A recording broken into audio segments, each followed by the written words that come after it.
La peau, ses microbes et ses faiblesses. Voilà. Là, on a tout. Hein. Donc, je vous le disais, à une époque où on pense surtout à se décontaminer les mains, à les décaper, je dirais. Moi, je vois des choses en ce moment, bon, on se décape les mains quand même. Hein. Et on oublie souvent que de notre peau dépend notre vie. Hein. Et elle mérite vraiment qu'on s'occupe de sa protection. Hein. On ne peut pas juste se dire, ah bah tiens, on ne peut pas se contenter d'appliquer dessus tout ce qu'on applique dessus en ce moment et pas essayer de penser un tout petit peu. Hein. Donc là, voyons la peau, ce qu'il y a à dire. Donc la peau est directement impliquée dans le maintien de votre équilibre hein, à cause de son rôle dans l'homéostasie. L'homéostasie, donc c'est tout processus d'autorégulation par lequel les systèmes biologiques ont tendance à maintenir leur stabilité en s'adaptant à des conditions optimales pour la survie. Hein. Donc basiquement c'est la base de l'équilibre, hein, tout ce que le corps met en œuvre, met en route pour maintenir son équilibre à tous les niveaux. Hein. Et donc la peau là-dedans, elle est énorme. Et là je vous donne des exemples d'homéostasie dans le corps humain. Il y a la régulation de la température. Hein. Bon, je ne vais pas rentrer dans le détail de tout ce qui se passe au niveau de la peau quand on perçoit telle et telle température, mais bon, sachez-le, ça intervient dans le cadre de la température, la pression artérielle, la modulation des populations microbiennes et l'équilibre des fluides. Alors, c'est clair que j'en ai parlé l'autre jour hein, dans la présentation sur les microbes, des virus, etc. On est couvert de bibettes, hein, de microbes, de virus, etc. Hein. Et ce capital-là fait partie de cette régulation. Hein. Donc, le fait de perturber, on va le voir tout à l'heure, la perturbation, j'en ai déjà parlé d'ailleurs, de cette capitale-là a une application hein, sur la capacité qu'a l'organisme de maintenir son équilibre. Donc en tant qu'organe, c'est l'organe le plus volumineux du corps, donc la peau est essentielle au maintien de cette homéostasie. Et donc, une peau saine va nous protéger contre ce qui est agression externe, infection, déséquilibre hydrique et dérégulation thermique. Donc, c'est l'eau dans l'organisme, c'est la façon qu'on a de gérer la température externe, l'interne, les infections, effectivement, parce qu'on a donc ce capital bactérien qui nous protège des infections, de toutes les infections. Okay. Donc, plus on a une bonne qualité de capital bactérien, enfin, plus notre capital bactérien est intègre et de bonne qualité, plus on est protégé des agressions extérieures, que ce soit viral, bactérien, tout ce qu'on veut. Okay. Donc, en ce qui concerne l'immunité, donc en cas de blessure ou de maladie, donc la peau a la merveilleuse capacité de se guérir et de se réparer. Ça, j'en parle beaucoup dans mon livre l'équilibre antidouleur. D'ailleurs, je vous explique pourquoi il se passe certaines choses, etc. Et pourquoi il ne faut pas mélanger tout et pourquoi il faut savoir, enfin, comment on reconnaît que ce qui se passe, que ce qu'on voit à l'extérieur est un signe de guérison et pas quelque chose qui peut faire paniquer. L'importance de cette capacité donc est claire dans les affections chroniques telles que le diabète 1, dans les maladies vasculaires périphériques. Et ça peut nuire à la cicatrisation des plaies, à rendre le corps vulnérable aux infections, à la dérégulation de la température et de la perte de liquide. Et donc, la cicatrisation des plaies, c'est essentiel à la survie.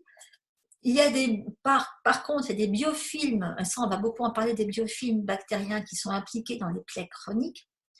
Et le microbiome cutané est un bouclier contre les infections. Et ça, c'est des choses dont il faut se rappeler. Parce que si la peau est en mauvais état, il y a tout le reste qui va péricliter. Okay. Donc, que ce soit déjà à sa surface, donc le microbiome en question, j'en ai parlé l'autre jour, c'est le capital génétique de toutes les bactéries et tous les microbes qu'on a déjà à la surface. Donc, c'est clair qu'il ne faut pas se décaper tout le temps, est important dans notre capacité à éviter d'ailleurs les biofilms, on va en parler tout de suite, et faire cicatriser et nous protéger contre les invasions pathogènes. Donc ces biofilms, je voulais en parler, parce qu'il y en a plein qui ne savent pas ce que c'est. Donc un biofilm, voilà, c'est une communauté de micro-organismes qui est attachée à une surface inerte ou vivante par une matrice polymère autoproduite. Donc ça, c'est la vraie définition. Et voilà, c'est aussi un assemblage de cellules microbiennes. Donc, c'est des microbes qui sont associés à une surface et enfermés dans une matrice, qui sont dans un... Voilà, qui sont dans une matrice. Voilà. Basiquement, on pourrait aussi dire, je vous ai trouvé plein de façons d'en parler, c'est un assemblage de cellules associées à une surface qui sont dans une sorte de bulle, si vous voulez, une poche. Hein, okay. Et dans mon bouquin de physiologie, bah, c'est comme ça qu'ils le définissent, donc je ne sais pas trop comment vous le définir autrement, mais surtout, ce qu'il faut savoir, c'est que c'est cette association de micro-organismes qui sont attachés à de la surface souvent vivante, c'est ce qui se passe avec les plaies, sont à l'origine des plaies chroniques. Et là, je vous ai fait un petit cercle vicieux. Les biofilms donc permettent aux microbes de résister aux défenses de l'hôte. L'hôte, c'est nous. Disons que l'hôte, c'est nous. Nos défenses, c'est notre capital bactérien, c'est notre immunité. Et ils permettent la prolifération bactérienne, mais pas n'importe laquelle en fait. Ils permettent la mauvaise prolifération bactérienne et donc ils empêchent notre immunité de faire ce qu'il faut pour guérir les plaies. Et donc c'est pour ça qu'on dit qu'ils sont impliqués dans les plaies chroniques. Ils empêchent l'infiltration d'antibiotiques et d'anticorps. Donc, ces biofilms sont souvent à l'origine des résistances bactériennes les plus courantes et tant qu'ils sont là, on peut courir pour essayer de les traiter par antibiotiques. Donc, ça provoque des plaies qui ne guérissent pas. Parce qu'une plaie, normalement, ça guérit entre 4 à 6 semaines. Si une plaie, ça ne guérit pas dans ce délai, c'est qu'elle est considérée comme chronique. Et eux, ils empêchent de cicatriser. Donc, la santé de la peau, c'est aussi de faire en sorte qu'on ait un capital bactérien qui évite la prolifération, enfin la manifestation de ces biofilms et qu'on en soit des victimes. Donc, moi, je vous donnerai un petit peu tout à l'heure des solutions par rapport à ça que n'apportent pas nécessairement les antibiotiques. Donc, la santé de la peau, donc dépend d'une homéostasie immuno-endocrine. Ça, c'est tout le monde de l'aromathérapie holistique, hein, neuro-immuno-endocrine, on pourrait dire aussi psycho-neuro-immuno-endocrine, qu'il faut soutenir absolument au quotidien. Donc, c'est quelque chose que qu'il faut protéger tous les jours, au même titre que vous brossez les dents, vous allez faire pipi, je veux dire, il y a des trucs auxquels il faut penser, quoi qu'il arrive. Et donc, l'intégrité cutanée, c'est hyper orchestré, il y a plein de choses qui sont interconnectées et qui d'ailleurs nous donnent des maux de crâne quand on prépare nos examens de physiopatho, etc. Moi en tout cas j'ai eu droit à ma fille qui prépare le même genre de diplôme que moi, elle est en plein dedans et la pauvre elle souffre. La peau c'est un cauchemar à apprendre parce que c'est hyper complexe. Il y a cette barrière physico-chimique qui est tellement importante, qui est active tout le temps et qui nous protège des défis environnementaux, la menace microbienne, les allergènes, l'exposition aux UV, les irritations chimiques. Hein. Ça, on n'y pense pas. On lui impose un tas de trucs, surtout des produits qu'on achète dans le commerce qu'on ne devrait même pas aller appliquer dessus, hein, mais c'est parce qu'on dit que c'est pas parce que ça existe dans le commerce que c'est bon pour nous. Hein. Et on s'entretient. Il y a un truc qui m'a complètement choquée, d'ailleurs je voulais vous en parler. Parmi mes élèves, je ne sais pas, je ne l'ai pas vu aujourd'hui, je ne sais pas si tu es là, Nathalie. Bon. Parmi mes élèves, j'ai une esthéticienne. Et donc elle a des salons de beauté. Et donc, elle a accès à plein de produits, attention, des crèmes pour la peau qui valent une fortune et tout. Et il y a quelque temps, je lui disais, tu as déjà essayé d'arrêter ta crème qui vaut une blinde là non. Parce que je lui ai dit, en général, moi, quand j'ai des élèves qui se mettent à mettre juste des huiles essentielles sur le visage, elles disent que plus jamais elles iront remettre une crème qu'elles achètent dans le commerce. Et alors, du coup, elle a essayé. Et alors, la pauvre, dès qu'elle a essayé, dès qu'elle a arrêté cette crème, c'est comme si sa peau s'était retrouvée en manque. Elle a eu des symptômes de détox et de manque. Elle s'est mise à desquamer, à être très bizarre, et donc elle ne pouvait pas se permettre d'être dans cet état-là vis-à-vis de ses clientes. Et heureusement, il y a eu le confinement, et du coup, elle a dû arrêter, elle n'a pas pu aller travailler, elle a pu se permettre, elle s'est payé le luxe d'arrêter sa crème et de se mettre aux huiles. Mais la crème en question, en fait, maintenait une forme de dépendance à son utilisation. C'est dire jusqu'où ils vont dans ces crèmes de grande parfumerie. Ils se débrouillent pour que si vous l'arrêtez, vous vous disiez, oula, si je l'arrête, ça va pas du tout, il faut vite que je la remette. Je voulais vous le dire parce que c'est dire à quel point les formulateurs de ces crèmes pensent absolument à tout. Bon, entre-temps, elle a réussi à l'arrêter, elle s'est mise aux huiles et maintenant elle a arrêté sa crème en question. Mais ça fait peur quand même, faut y penser.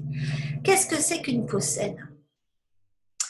Voilà, c'est une peau qui nécessite la régénération et le rajeunissement tout au long de la vie des tissus cutanés ou de ces mini-organes associés tels que follicules pileux, glandes sébacées.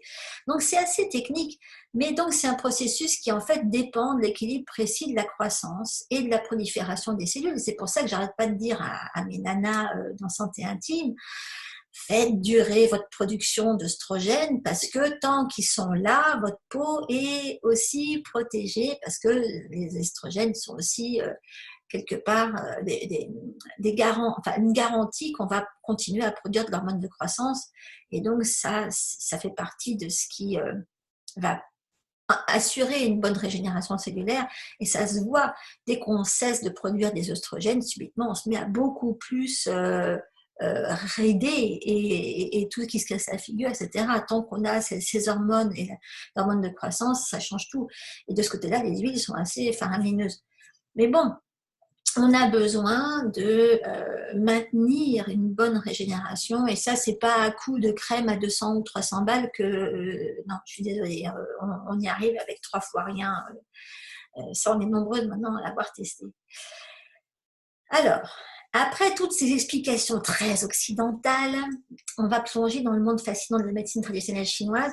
Alors, si vous avez l'essentiel de l'équilibre, c'est mon manuel d'aromathérapie holistique, vous avez peut-être compris que peau, c'est poumon et côlon. C'est-à-dire que la peau, c'est le tissu qui est associé au poumon énergétique, donc le méridien du poumon. Et donc, si vous voulez avoir une peau saine, claire et sans rides, il faut prendre soin de son poumon, mais aussi de son côlon, donc du gros intestin, parce que c'est un couple énergétique, le poumon et le gros intestin. Et plus on est sale dans le gros intestin, donc plus on stocke de cochonneries dans le gros intestin, plus ça va se voir sur la peau. Okay, c'est pour ça que quand il y en a qui viennent avec des problèmes, c'est comme ça d'ailleurs quand j'y pense, que j'ai découvert pour la première fois l'irrigation colonique, c'est parce que j'avais une copine à Hong Kong qui savait que je commençais mes études d'aromathérapie, et donc il me dit oui, t'es dans les huiles en ce moment, ouais, t'as pas un truc là pour ma peau, parce que t'as vu, alors elle avait quoi, elle avait plus de 30 ans, elle continue à avoir de l'acné. Elle m'a dit, t'as pas un plan acné et tout? Et là, je me suis rappelé de la prof qui nous disait, bon, vous pouvez vous mettre tout ce que vous voulez comme huile sur la peau, si vous avez des gros problèmes, ça marchera un temps. Mais si vous voulez vraiment travailler, il faut travailler sur le côlon, bien sûr. Elle avait dit, pour tous les problèmes de peau, il faut commencer par nettoyer le côlon. Donc, hydrothérapie. Alors là, j'ai dit à Nathalie, encore une Nathalie, tiens d'ailleurs, je lui dis, bah tiens, il y a un truc génial, le lavement du côlon, j'ai une adresse, et la prof nous avait filé l'adresse d'un vieux pépé chinois, oh là là, des fois il y avait des coins sordides comme ça à Hong Kong, j'y avais été, mais j'étais complètement débinée, quand j'ai vu où c'était, je me dis oh mon Dieu, et je m'étais complètement débinée, et du coup j'ai envoyé ma copine en éclaireuse et en cobaye chez le pépé chinois en question, et je lui ai donné l'adresse, et je lui ai dit tu vas voir c'est génial. Et puis, j'en savais rien du tout, je n'avais pas été, mais c'est ce qu'avait dit la prof. Et pas quelques temps après, je la revois, et elle me dit, regarde. Je dis quoi? J'ai plus rien. Mais oui, mais c'est vrai, t'as plus rien. Elle me dit, génial, le coup de ton pépé. Elle avait été faire 4 séances d'hydrothérapie. Elle n'avait plus rien sur la figure. Enfin, je veux dire, quand je dis plus rien, elle n'a plus un bouton. C'est dire, je veux dire, s'il y a parmi vous des gens qui souffrent au niveau des problèmes de peau, ouais, commencez par nettoyer votre intestin, ça c'est clair. Donc tout ce qui se passe dans l'intestin, ça se voit sur la peau et ça a un impact sur ce qui se passe au niveau respiratoire. Je le répète, je le répète, je le répète. Si vous voulez protéger vos voies respiratoires, faites attention à votre ventre. Alors, ce sacré poumon, voilà, la peau, on appelle ça le troisième poumon. Voilà, les pores de la peau sont considérés comme les portes du chi, hein, celles qui permettent l'énergie de circuler dans et hors notre corps. Donc la santé de la peau est un reflet direct de la force du chi du poumon. Et lorsque le réseau pulmonaire est vigoureux et fort, la peau est lisse, souple et éclatante. D'ailleurs, c'est bien simple, quand on voit des gens qui sont très fortement asthmatiques ou qui souffrent de problèmes respiratoires en permanence, ils sont tout blancs, ils ont une peau flasque, enfin, je veux dire même au niveau des cheveux, hein, ils ont tout qui se casse la figure par rapport à ce qui est cutané, etc. Ils ont la peau sèche. Hein, ceux et celles qui se demandent pourquoi, je devine quand les enfants qui ont des infections respiratoires à répétition ont aussi des problèmes de peau, en général l'eczéma, et ben c'est l'explication, c'est que donc la peau fait partie intégrante de ce réseau pulmonaire qu'on appelle souvent troisième poumon, et s'ils ont des problèmes respiratoires à répétition, il y a des grandes chances pour qu'effectivement ils aient aussi de l'eczéma. Ça va ensemble. La peau, c'est aussi un baromètre. Alors voilà, le problème de peau sous forme de sécheresse, éruption cutanée, décoloration, etc. Ça veut dire que le gros intestin souffre et c'est aussi un signe d'accumulation de toxines. Donc c'est vraiment révélateur de ce qui se passe en vous. Mais en même temps, encore une fois, autant vous avez besoin, je veux dire, autant ce qui se passe en vous montre ce qui se passe de négatif, hein, autant, je veux dire, ça explique le pourquoi d'une sale peau, autant quand quelqu'un a une belle peau, ça veut dire qu'il a le ventre qui fonctionne. Okay, c'est interconnecté. Et donc pour ça, eh ben, il faut des bactéries, et donc on ne peut pas se permettre d'éradiquer les bactéries et autres microbes qui vivent sur nos mains parce qu'on en a besoin pour nous protéger des agressions pathogènes. Je dis ça encore en gras, on a besoin des microbes qui vivent sur nos mains parce qu'on en a besoin pour se protéger des agressions pathogènes. Agressions pathogènes, ça veut dire virus, bactéries, tout ça. Okay. Et voilà, de nouvelles preuves suggèrent que les bactéries cutanées protègent directement les humains contre des envahisseurs pathogènes. Okay, ça, c'est des preuves, ça a été prouvé. On a besoin des bactéries pour se protéger des maladies. Et donc, ces bactéries aident le système immunitaire à maintenir cet équilibre délicat entre une protection efficace et une inflammation chronique. Okay, sans les bactéries en question, et donc ça revient à ce que je vous disais sur les biofilms, on ne développe pas des biofilms comme ça quand on a ce qu'il faut au niveau bactéries pour nous en protéger. Alors, les histoires de savon et de gel. Parce que je vous sens venir là. Vous allez me dire, oui, mais alors. Le triclosan. Hein, bon, je vais revenir sur le triclosan, mais je voudrais vous dire quoi. Pour certains, les microbes, encore une fois, effectivement, sont une menace. Et donc, ceux qui sont menacés par les microbes, ont recours à toutes les formes de désinfection des mains. Et il se trouve qu'il faut quand même le rappeler, il y a quand même pas mal d'effets secondaires qui sont malheureusement mortels dans l'histoire, dont on ne parle pas. Il y a pas mal de choses qu'il faut savoir par rapport à tout ce qu'on fait pour se désinfecter les mains, quoi. Dans la vie quotidienne, un désinfectant pour les mains, c'est une alternative très, quand même, quand je parle de désinfectant, c'est tout ce qui est gel hydroalcoolique, c'est une alternative au savon, mais ça tue, le problème c'est que ça tue tout. Hein, et donc ça peut conduire au développement de bactéries résistantes aux antibiotiques, donc la fabrication de biofilms. Et il y a une étude de 2018 qui a été publiée dans une revue qui s'appelle Environment International qui l'a révélé, ça ils l'ont démontré. Hein. Si on se désinfecte les mains, on se prépare, on s'expose à développer des trucs plus graves que ce qu'on aurait pu attraper sans se nettoyer les mains. Voilà. Et donc, dans les ingrédients de ces gels en question, il y a du triclosan qui est à l'origine du développement de bactéries résistantes aux antibiotiques, donc entre autres de biofilms. Ça tue les bonnes et les mauvaises bactéries, hein, et ça signifie qu'on a beaucoup moins de résistance aux maladies et aux infections. Donc à la limite, je vous dirais, mettez des gants. Si vous ne voulez pas risquer de vous attraper, je ne sais pas quoi, sur les mains, mettez des gants, mais arrêtez de vous les désinfecter. Enfin bon, il faut avoir beaucoup de gants à ce moment-là, vous me direz. Mais en même temps, si vous bousillez votre capital bactérien sur les mains, vous vous exposez quand même à beaucoup trop de problèmes pour les ignorer. Alors donc, si on a besoin de microbes pour nous protéger d'autres microbes et des infections, qu'est-ce qu'on fait pour éliminer les mauvais et garder les bons? Eh bien oui, c'est là, il nous faut des microbes intelligents et des anti-microbes, mauvais microbes aussi intelligents. Donc, et là, il y a les huiles essentielles. Alors, je reviens au biofilm, parce que c'est ce qui peut nous arriver de pire quand on n'a pas un bon équilibre bactérien, c'est le développement des biofilms. Et donc, il y a des huiles essentielles qui contiennent de l'eugénol, qui sont particulièrement adéquates dans ce cas-là. Les plus bactériennes, comme le laurier, le girofle ou le piment, agissent complètement de façon sélective et donc elles protègent la croissance des bonnes bactéries en agissant contre les mauvaises. Donc encore une fois, elles agissent contre les mauvaises, mais surtout elles stimulent la croissance des bonnes. Hein. Donc celles qui, par exemple, elles vous éliminent les biofilms. Les biofilms sont perméables à ces huiles-là et la cicatrisation à ce moment-là peut se remettre en route. Donc, je vous le disais, les huiles essentielles, les eugénols inhibent la formation de biofilms et la virulence des Escherichia coli, qui est une cochonnerie qui provoque ces cystites à répétition, en gros. Là, je vous ai mis le lien de l'article qui le démontre, pour ceux qui ont des gros doutes. C'est un truc gouvernemental. Voilà. C'est de là qu'en général, je sors, dès que j'ai besoin de trouver une preuve scientifique de quelque chose, je vais là-dessus. Et donc là-dedans, ils expliquent que les huiles de laurier, clou de girofle et baie de piment, et leur principal constituant commun, c'est l'eugénol à 0,005%, se sont révélés capables d'inhiber de façon marquée la formation de biofilms sans affecter la croissance des cellules planctoniques, donc c'est celles qui... c'est les bonnes, voilà. Ce qui signifie que ces huiles agissent de façon sélective contre les diverses bactéries. Voilà, c'est pas moi qui le dis, c'est l'étude en question. Bien que je le dise aussi.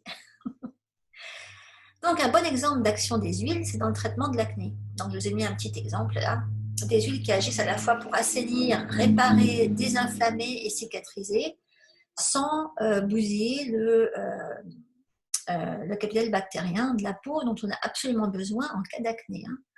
Donc là, on a le palmarosa qui donne des alcools contre les bactéries, la cannelle qui donne des phénols pour encore combattre les bactéries, la rose qui donne des alcools qui désinfectent et des monoterpènes qui réparent la peau, le thym qui donne des alcools et des phénols pour combattre les bactéries, la matricaire qui donne des alcools et des sesquiterpènes, les sesquiterpènes étant les super bons pour réparer la peau. Donc là-dedans, vous avez un assortiment, vous n'êtes pas forcé de les utiliser toutes du tout. C'est des huiles qui sont particulièrement indiquées en cas d'acné et vous pouvez faire une sélection et voir laquelle vous convient le mieux et les tester. Et là, subitement, comme par miracle, vos problèmes de peau s'améliorent. Encore une fois, à condition aussi de s'occuper de son ventre. On est bien d'accord. Les huiles de la peau. Alors moi, dans Aroma Pro, je fais vraiment toute une section sur les huiles de la peau. Et là, je vais vous donner un petit extrait. C'est vrai que les huiles de la peau, c'est des agents de réparation et de protection. C'est rééquilibrant des organes et des systèmes impliqués dans les fonctions émonctoires, digestives, immunitaires et hormonales. Et donc, c'est énorme. Je veux dire, on peut, du coup, un exemple, c'est par exemple, moi souvent, je fais utiliser... le biais de la crème de jour comme médium d'application des traitements pour les femmes. Et on peut avoir besoin de plein de choses, de plein d'huiles différentes pour agir à différents niveaux et sur différents points d'équilibrage dans ces mélanges pour la peau.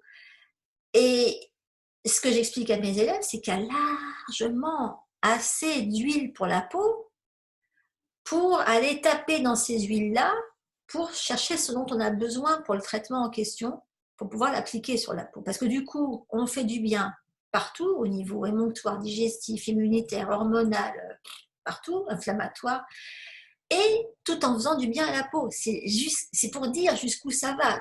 On fait d'une pierre 50 coups, ok ?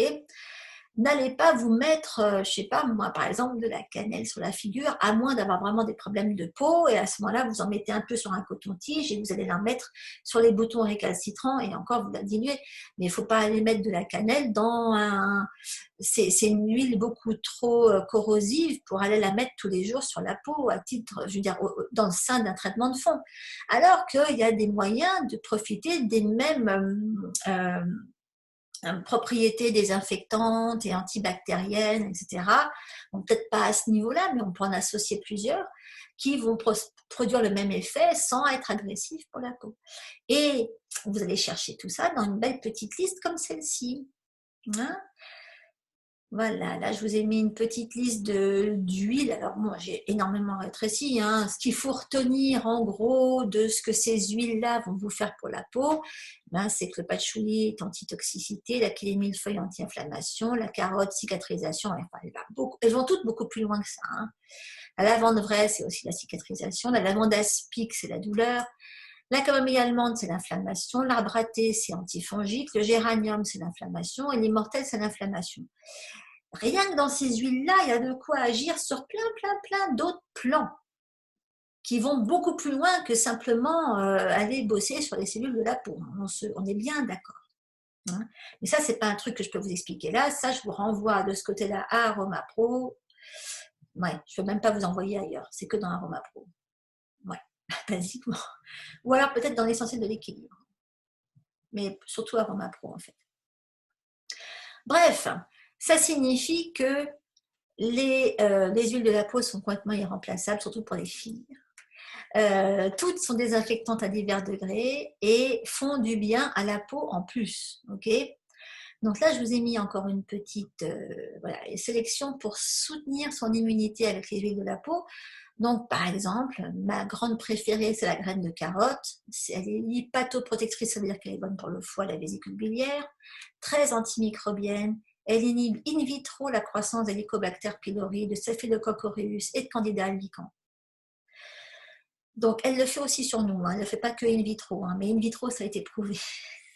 Sur nous, ça n'a pas été prouvé. Ils s'en foutent dans ces cas-là. Ils vont plutôt le faire dans un pétri-dish. Hein, c'est beaucoup plus simple. Donc, in vitro, ils l'ont trouvé. Mais je vous assure que, franchement, ça fait énormément d'effets sur plein de plans chez nous aussi. Le géranium, décongestionnante du foie, antitoxique, antimicrobienne, antifongique, Candida albicans encore. Rien que ça suffit pour en mettre tous les jours. Hein, parce que s'il y a un truc qu'il faut maintenir au bon niveau, c'est cette bébête-là. La lavande aspic, antifongique, antibactérienne, antiseptique, elle élimine 19 des 25 différentes espèces bactériennes et 12 des 20 espèces de listeria. Hein. Bon, la lavande aspic, moi je dis à tout le monde, n'allez pas à l'hôpital sans. Il y en a sur leur carte American Express, il y en a, c'est la lavande aspic. on ne part pas sans elle. Okay ?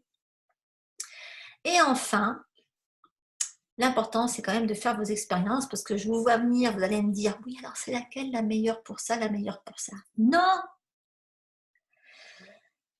Il faut avoir suffisamment, il ne faut pas avoir peur d'essayer.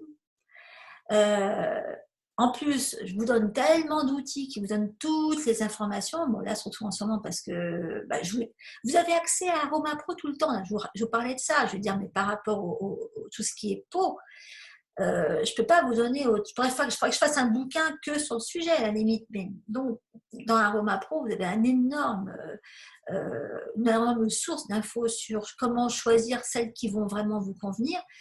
L'important, c'est vraiment de sortir des sentiers battus, de faire votre propre petite cuisine, d'aller, de surtout pas essayer de faire comme les autres. Jamais, jamais, jamais. Ok, parce que les autres, c'est pas vous. Vous n'avez pas le même capital bactérien. Vous n'avez pas la même façon de digérer. Vous n'avez pas le même ventre. Vous n'avez pas les mêmes poumons. Vous n'avez pas la même immunité déjà au départ. Vous n'avez pas les mêmes faiblesses. Vous n'avez pas les mêmes failles. Vous n'avez pas les mêmes besoins. Donc l'important, c'est vraiment d'avoir accès à l'info qui va vous permettre de faire le tri. Ok, et pour ça, il faut avoir accès à ce qui vous donne des informations au niveau holistique. Il ne faut pas rester à ce qui va juste toucher la peau à l'extérieur. Okay, donc, si c'est vraiment un problème chez vous, je vous rappelle qu'il y a Aroma Pro à votre disposition tout le temps. Hein. Donc, n'hésitez pas à vous lancer là-dedans quand vraiment vous voulez sortir de l'étriqué de la vision purement clinique de l'utilisation des huiles essentielles.